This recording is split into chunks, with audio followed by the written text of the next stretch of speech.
Hi, I'm Gina-R-Farrar, reinvention coach, creator and host of Feminine Roadmap podcast, and leader of this amazing global community of women. If you are approaching midlife or are already in the thick of it, welcome home. Please grab a cup of something wonderful and join me for some real talk, practical strategies, and a big dose of sisterhood. I am so glad you're here.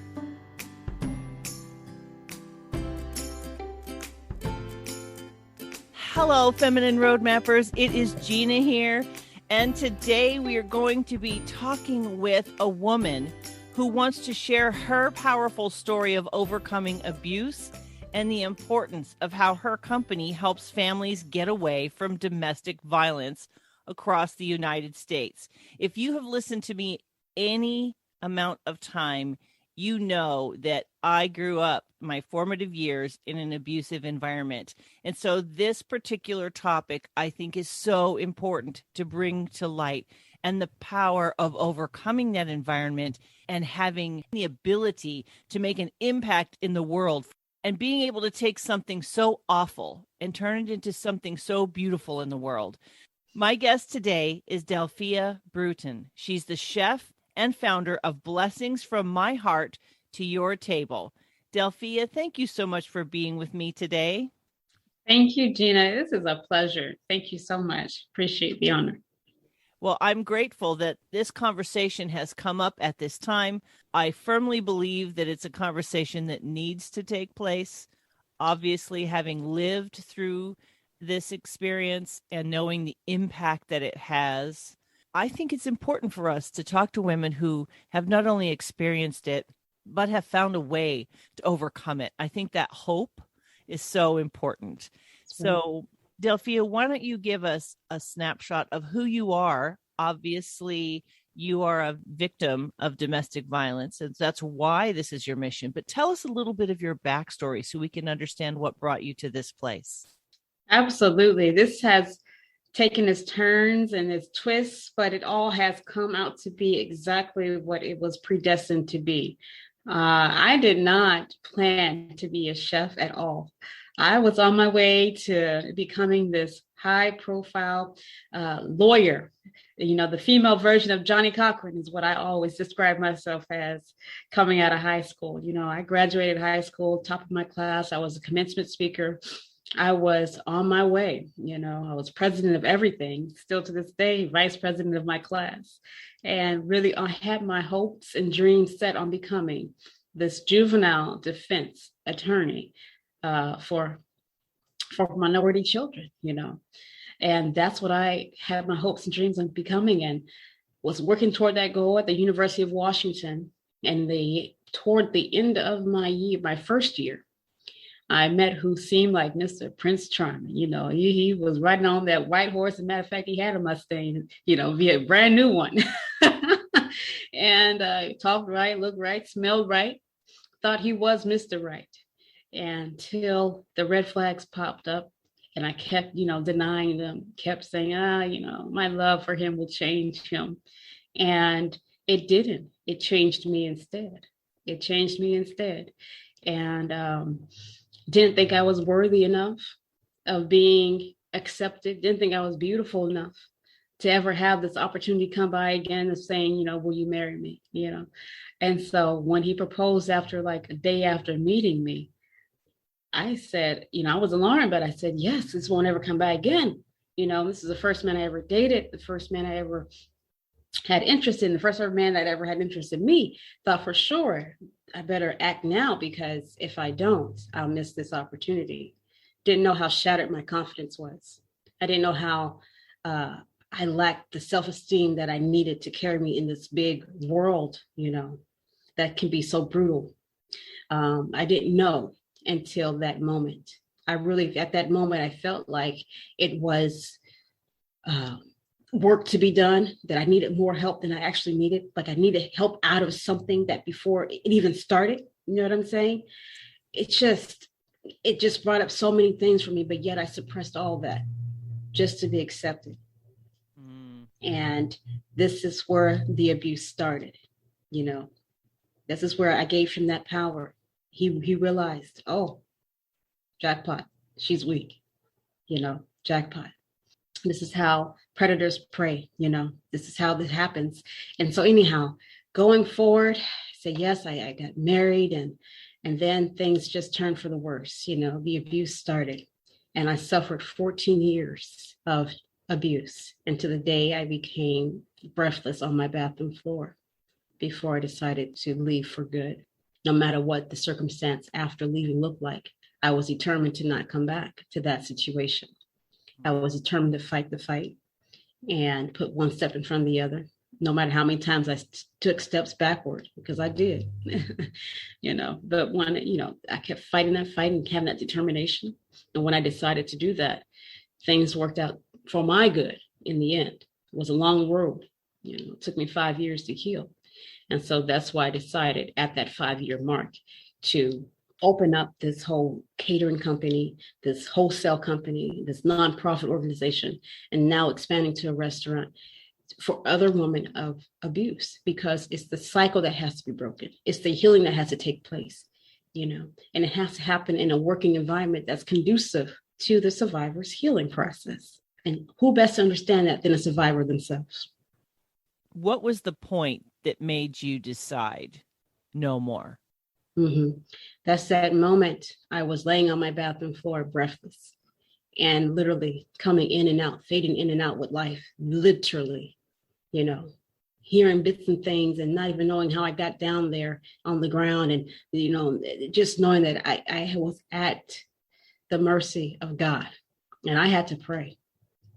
I couldn't speak, but when I was in my mind, all I could say was Jesus. That's all I could say.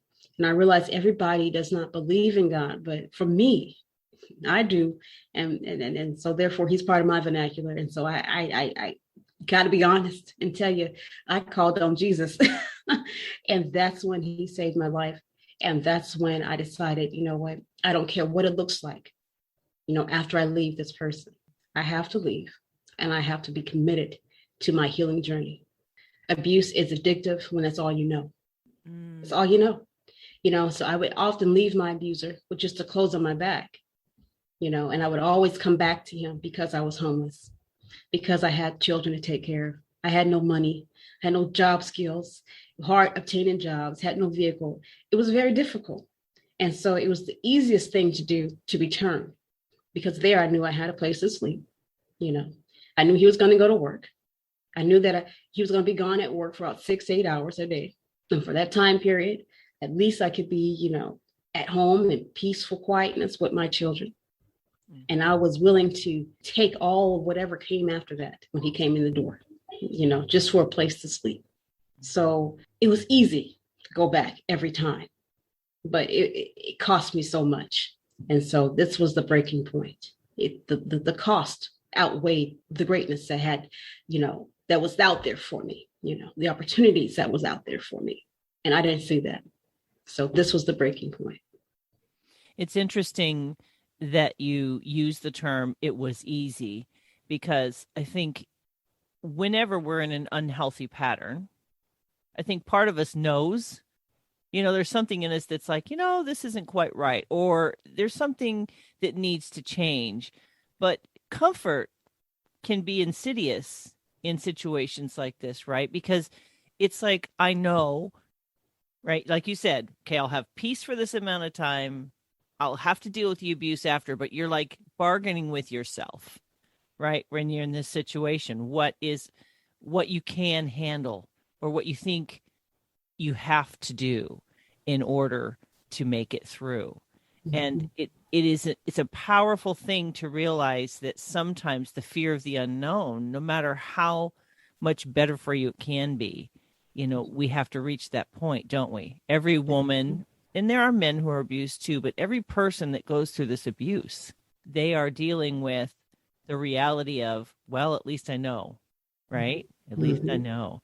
Right. So how old were you when you and your children left? We left many, many, many times, but the final time that I left, I believe I was around, I was in my 20s. So it had to be around 25, 26, somewhere around there. Yet, it was difficult. I was young, but it seemed like I had wasted so much time. It seemed like the possibility of going back to school to continue my journey was impossible. It seemed like so many obstacles were put in front of me. I was ashamed, I was ashamed to show my face. I went from looking like my grandma used to tell me, you always used to look like you came out of a magazine every day. Now I don't know who you are. I don't know what I began to look like my circumstance. It came to a point where I didn't care about personal hygiene. I didn't care about personal appearance. I didn't care about anything, because what's the use? What's the point? I was treated so badly that I began to look and smell so badly. People probably thought I was on drugs, and I wasn't. I had never taken drugs in my life. Never. I still to this day hate medicine, but I looked that way. People assumed that about me. And that was because of my life experience. So yeah, definitely just going through the motions, of trying to figure it all out. It was difficult.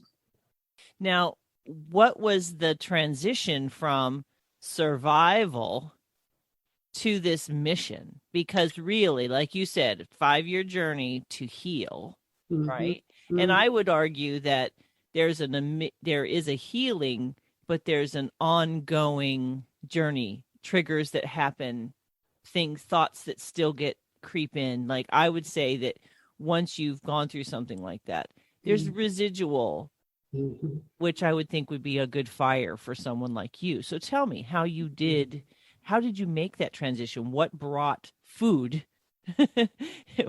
Instead of law, what brought you to food? That was really just a divine intervention, because let me tell you something. I had a dream one night, and that's where it all sparked from. This vision that I got in my dream. I was asleep and I got this vision, I got this dream. Everything was so vivid and colorful and detailed. I mean, the name of the company, which is Blessings from My Heart to Your Table, the colors of the logo itself, the actual, the company itself, everything was detailed in that dream. I woke up out of a cold sweat. I started writing everything down, and it was put into my spirit. Ask your husband if he can go to culinary school. And I said to him that morning, when he woke up, I was already up. I had been up. I couldn't go back to sleep. And so as soon as he opened his eyes, I said, can I go to culinary school? Very nice, very kindly. He looked at me. He said, yeah, in his mind, females belong in the kitchen anyway, And so I said, okay, great. Got to culinary school. I passed with a 4.0. Upon graduation, I asked him again. I said, listen, can I start a private chef company? He looked at me, very cold stare, said, yes, but you will not be successful in that. And I said, okay, thank you. And I just went on ahead and went to culinary school at that time. Blessings from My Heart to Your Table was just a company, in order to make money for myself, to get financially stable, so that when I did leave, I would have enough money. Because I told you, I went through the cycles of not having any monies and not having anything to sustain myself after abuse and after leaving abuse. So they always resorted me to going back. So once I started this company, upon its launch, I got millionaire type clients. And I don't know how they found me, because my website was horrible. It was so bad. It was a mess. But you know what? They took a chance on me. They said, we want you. I mean, it was like no interview process or anything, really. Just come on, and we need these meals and things like that. I said, okay. So that allowed for me to put money away. And so when I was, that moment I was breathless on my bathroom floor, I was able to leave, and I had an income to support my leaving. Now, the journey from that point on, it still was difficult. Why? Because, abusers don't just let you go. In most cases, they just don't let you go. So I relapsed a little bit over and over, even after being financially stable, only because that journey of healing looked really rough. How can I make it without this person? You know what I'm saying? Even though he was abusive, I would still compromise with myself. Oh, well, it's not all the time. It's not all the time. It's only sometimes. If I change this about, still rationalizing with this life and death situation. However, I was able to literally get into my own place and file charges and all these things. And so that helped me. The legal system actually helped me, and it really did. It was on my side. So it really helped me with the restraining orders, with the protection orders, all that stuff. It all helped. And I just want to make sure that I'm answering your question as well as I'm describing what this journey was like. I mean, it was really, really rough. I was suicidal at times, very suicidal. It was very dark. It was very lonely, The abuse did cause me to lose my high profile clients. As, like I said, abusers don't want to let you go. He sabotaged the entire private chef career that I created for myself, sabotaged it completely. And so, I was homeless again, found myself homeless again because I didn't have the ways to go out. I knew enough that I had to protect the brand. So whatever he had done, I had to stop doing what I was doing and just go into getting, part-time jobs here and there at different restaurants and different places. And then that other side of that was difficult as well. Me trying to heal in another man's environment, talking about the culinary world, dominated by men. And very difficult things go on in that kitchen. Very difficult things go on in that kitchen, especially when you're a female chef trying to make your mark. So that journey was tough by itself. Realized that I couldn't fight that battle and try to heal at the same time. I quit. Whatever restaurant I would work at, I would not stay there longer than 6 months. Sometimes it lasted less than that. I ended up quitting because I couldn't take the pressure of these men hollering at me, knowing who I was and what's going on the inside. Couldn't do it. So I would be homeless again. And this journey went on and on and on and on until I decided to do the work, do the work. I had to sit with myself. I had to fix all the hurt that I was experiencing. I had to literally put together the shattered pieces of myself that sometimes seem like particles of dust. How do you put together dust? You know what I'm saying? So it was hard, but I did the work. And eventually it took me, like I said, 5 years to do this. And that's when I was healed. That's when all the inpouring came. You need to, open up this thing for other females so that they can come and they can enjoy, working in an environment that's conducive to their health, that's validating, and that complements them, and which over time builds their confidence so they can too be healed, and then not only be healed, but receive financial stability at the same time. So it's a double whammy. You're financial stable, you're healing properly. I understand your journey. If I see you breaking down because there's a trigger point, that I didn't know about or that anybody didn't know about, we're not going to condemn you for that. You take your minute. You need a minute, take a minute and come back and we'll act like nothing even happened, And that's the environment that it takes for survivors of abuse to be able to thrive and also heal at the same time. It's a safe place, right? Absolutely. It's a place where they're seen, heard, and also nurtured. Yeah, that's right. I'm wondering how these women find you and in what ways they get to that place of recognizing their own value, because it comes down to not valuing yourself enough. And that's not a criticism. It's I see that because I watched it, that women will excuse the man, talk about the good things that he does, and absorb all of that negative, abusive violence, whether it's verbal violence or physical violence. It's amazing what we do to survive in a situation, right? Yep. So how do these women find you, and how does your blessings from my heart to your table foster that kind of freedom that they need from their own emotional baggage and from their actual physical abuse situation?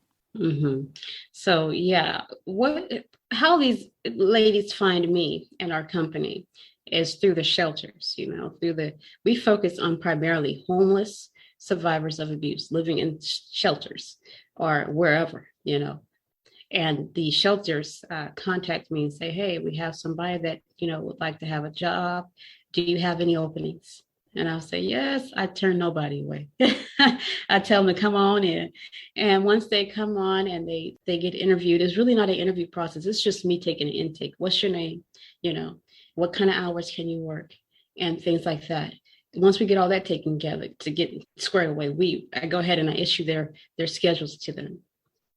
And then also we connect them with other partners of ours, domestic violence advocacy programs, housing programs, mental health counseling, things like that. Because at this moment, yeah, they need a job, but they also need to take care of their mental health as well.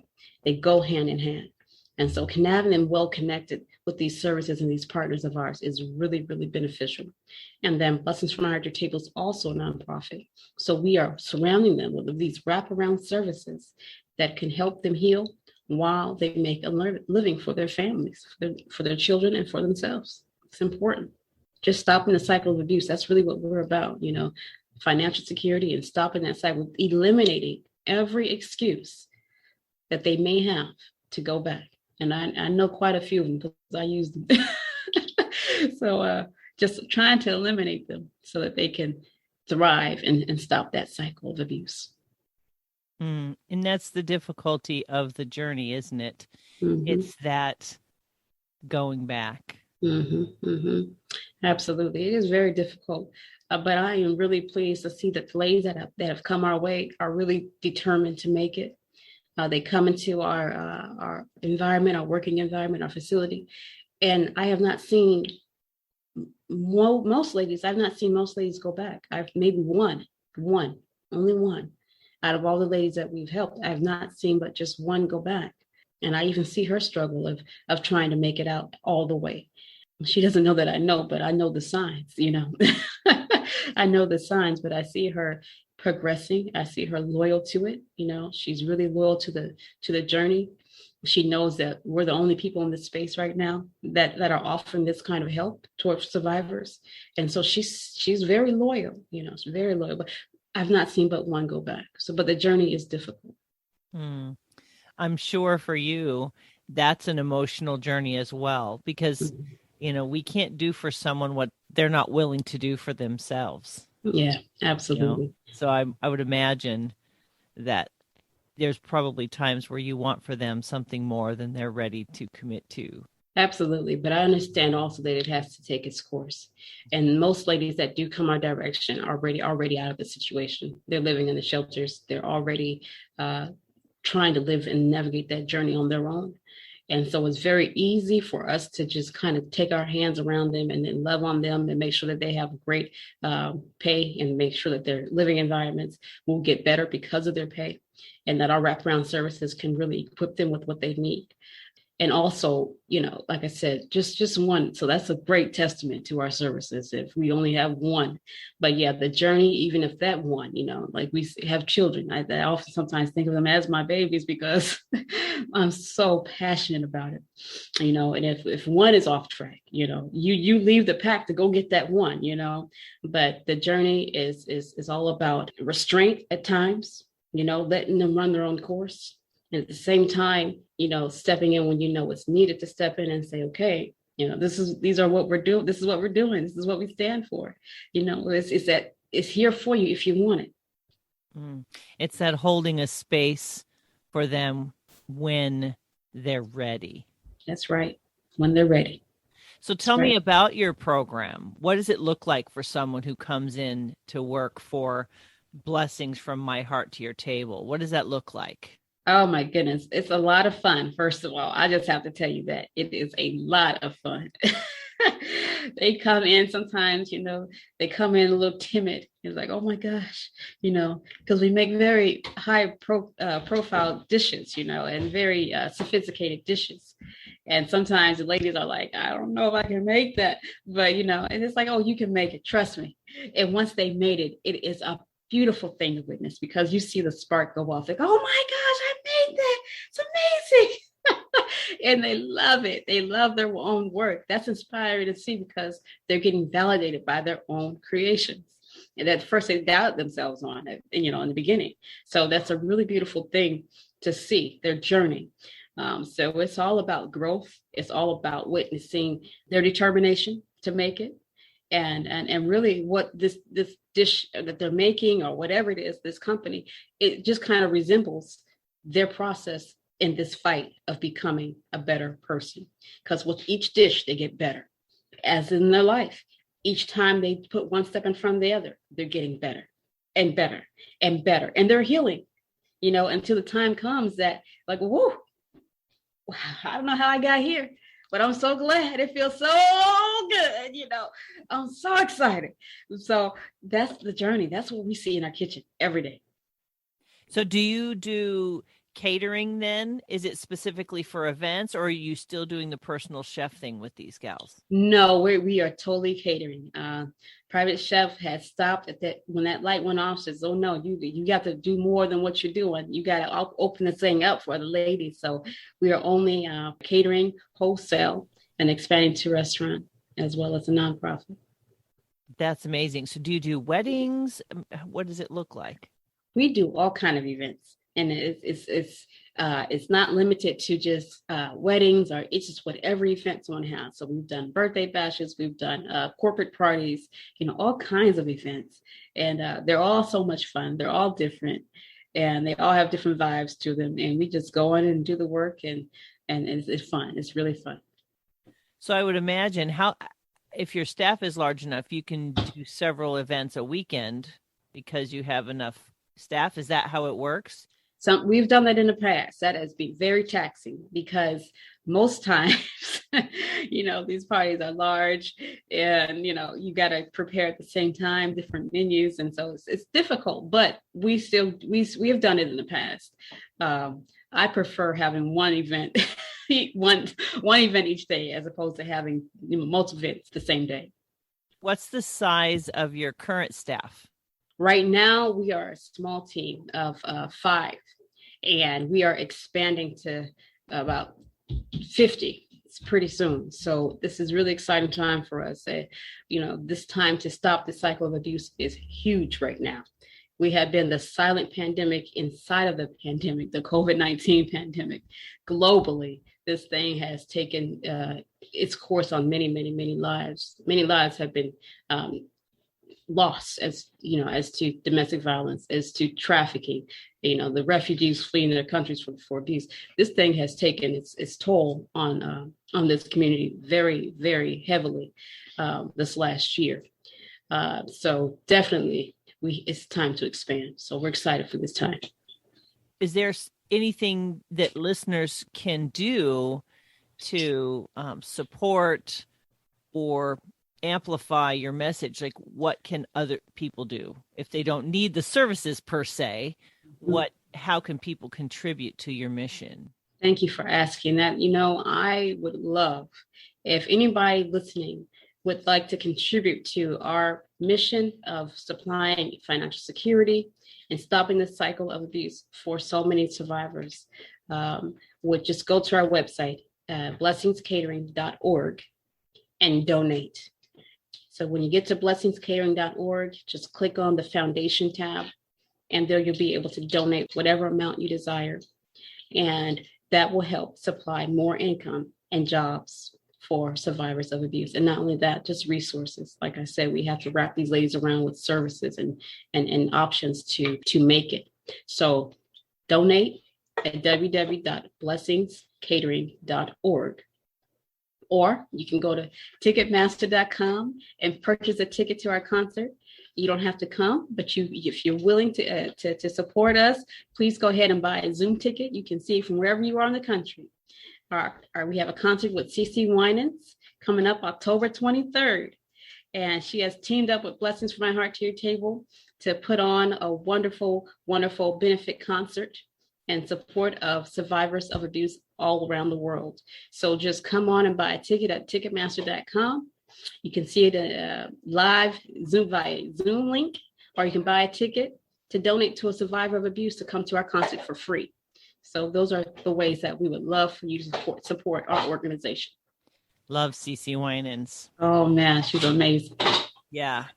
Evie, her brother, also. The voices are amazing. Yes, right? Yes. I would highly encourage people to listen to that concert.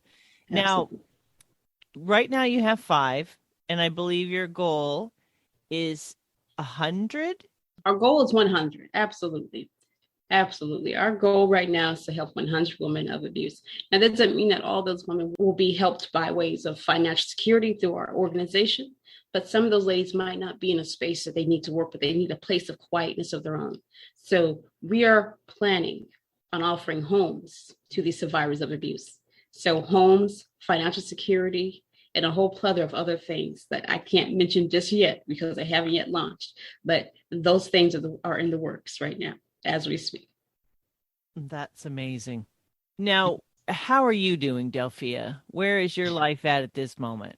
Oh, I thank you for asking. That is such a wonderful question. Oh, I'm doing okay. I'm making it. It is taxing, but I know the reward that's gonna come for so many of the ladies is worth the fight. It's worth the fight because everybody doesn't believe in this cause, or everybody will say, "Oh, that's great, but they're not behind you because it's not close to them." But when it's this close to you, like I said, this is my baby. I'm very passionate about it, and I'm willing to fight for it because I know the reality of these lives that we're talking about, and I know the reality of the impact that this company and our organization will have and already has on these ladies.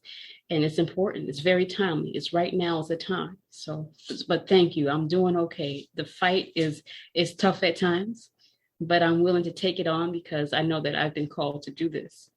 Do you have a board of directors? Do you have a staff that's with you plus the 5, or is that including Yes, the 5? yes. I have a board of directors and have a whole host of, people that are part of this organization that help me to kind of, can strategize with me. So definitely supported in that way.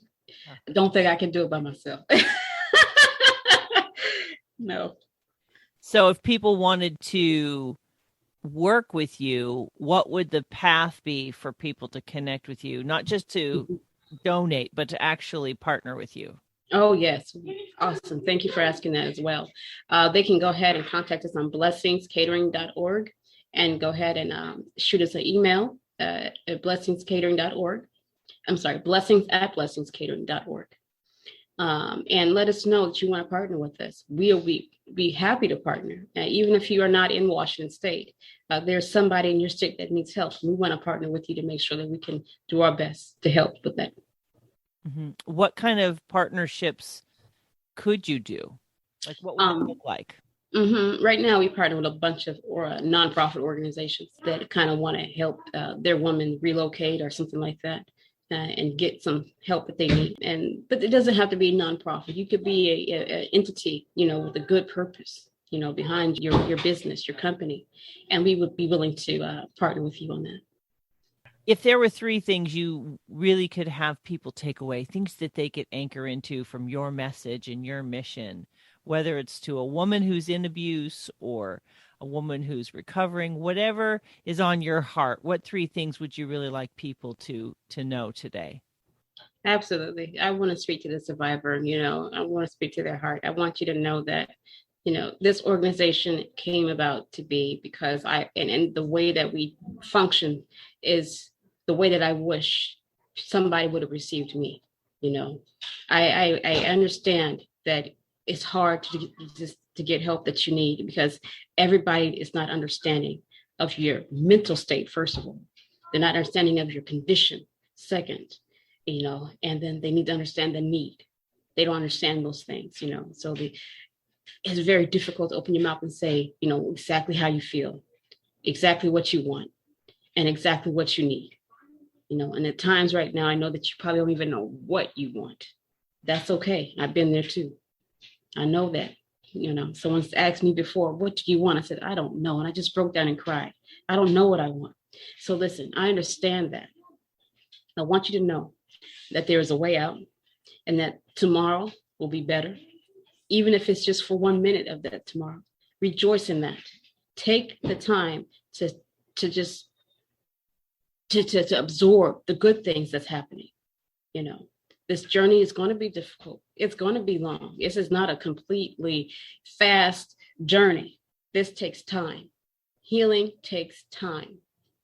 But at the end of this journey, when you are able to stand tall with your head up and looking like you own the world and like you run the world and you have all power in your heart and in your hands to make your dreams possible, you'll look back at this very moment and say, wow, my soul look back and wonder how I made it over. You know, the journey, you can't see the end right now. But if you continue fighting that fight, continue putting one step in front of the other, no matter how many times you take steps backward, no matter how many times you don't think you are good enough or you are smart enough, if you continue putting one step in front of the other, no matter what, I will guarantee you, you will stand tall one day and look back over your shoulder and say, I'm so glad that I made it. You'll sing that song, hey, look, Mama, I made it. Okay, you'll be able to stand tall and smile and laugh and have a great time and enjoy life as you was meant to be, because you are precious, you are important, you are smart enough, you are the most beautiful thing that graced this planet. You are a woman. Valuable, precious. Yeah. Absolutely. Awesome. Well, Delphia, I want to thank you so much for being open to have this conversation with me. Again, I know that it's not specifically to someone midlife, but this is a woman conversation. This is an empowering conversation of hope, being able to find beauty from ashes, knowing that the more that we can amplify the message of hope and the message of healing, and that there are resources and organizations out there that they can connect to. Like you said, you may not be, this woman who hears this may not be in Washington, but she can reach out to you. That's right. And she can get some direction, some help, right? There's a community that, yes, that they can dial into. Yeah. And I want to thank you for I want to honor your journey. Thank you. Because it is something to go through abuse and what it does to your mental health, what it does to your self-image, what you think about yourself, what you feel about yourself, and to get through that, to endure, to overcome, and then to reach back and invite other women to endure and overcome. And as you said, you know, you can't see the end now, but at some point you're going to stand up and see. You've made it through that journey and you're now standing on your own 2 feet, stronger, more whole than you were. Yes. And the beauty is, Delphia, if I may, is that this is the truth of who these women are is after that journey. Mm-hmm. Somebody tried to rob them of the reality of their worth and their value, mm-hmm, and their purpose in this world. And however they got there, right?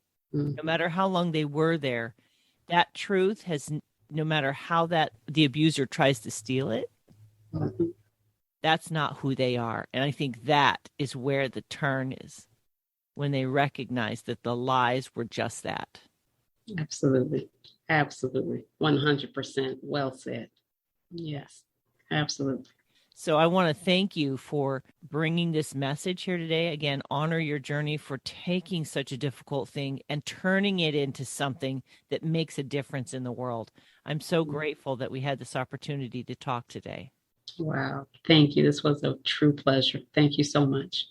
Absolutely. And you said that it's blessingscatering.org. If anybody has any questions, mm-hmm, any desire for resources or contribution. Is that correct? That's right. Yes. blessingscatering.org. Excellent. Today, friends, I've been speaking with Delphia Brewton. She's a chef and the founder of Blessings from My Heart to Your Table. If you head over to www.feminineroadmap.com/episode 240, I will have links to Delphia's organization, so it will be easy for you. I will have that Ticketmaster link as well. So if you want to make it easy for yourself, you can go there and click, donate a ticket, buy a ticket, contribute. If you know someone who needs this kind of help and resource, please connect them to Delphia and her organization. They can help direct these women to a place of hope and help.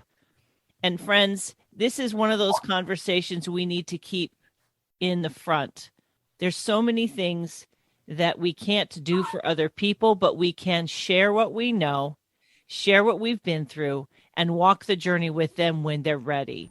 So remember, if you know someone who's going through something like this, love them, support them, trust their journey, do what you can, connect them to what can help them. If it's outside of your capacity, there is hope for healing. And Delphia has shown us today that you can not only overcome, you can actually thrive and do something to make a difference in the world, because you matter. You're precious, you're important, you're worthy. Thank you for being with us today. We look forward to sharing more conversations with you in the weeks to come. Take care, my friends. Bye-bye.